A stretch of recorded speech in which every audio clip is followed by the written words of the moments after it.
The hand of the Lord was upon me, and carried me out in the spirit of the Lord, and set me down in the midst of the valley which was full of bones, and caused me to pass by them round about. And behold, there were very many in the open valley, and lo, they were very dry. And he said unto me, Son of man, can these bones live?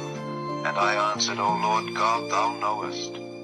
Again he said unto me, Prophesy upon these bones, and say unto them, O ye dry bones, hear the word of the Lord. Thus saith the Lord God unto these bones, Behold, I will cause breath to enter into you, and ye shall live. And I will lay sinews upon you, and will bring up flesh upon you, and cover you with skin, and put breath in you, and ye shall live. And ye shall know that I am the Lord. So I prophesied as I was commanded, and as I prophesied, there was a noise, and behold, a shaking, and the bones came together, bone to his bone. And when I beheld, lo, the sinews and the flesh came up upon them, and the skin covered them above. But there was no breath in them. Then said he unto me, Prophesy unto the wind, prophesy, Son of man, and say to the wind, Thus saith the Lord God, Come from the four winds, O breath, and breathe upon these slain, that they may live.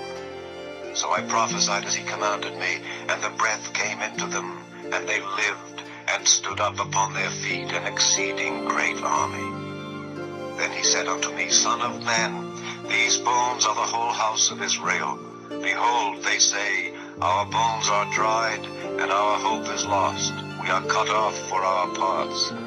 Therefore prophesy and say unto them, Thus saith the Lord God, Behold, O my people, I will open your graves, and cause you to come up out of your graves, and bring you into the land of Israel.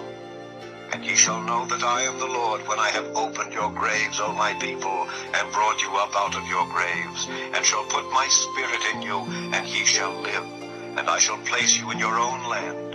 Then shall ye know that I, the Lord, have spoken it and performed it, saith the Lord. The word of the Lord came again unto me, saying, Moreover, thou son of man, take thee one stick, and write upon it, For Judah and for the children of Israel his companions.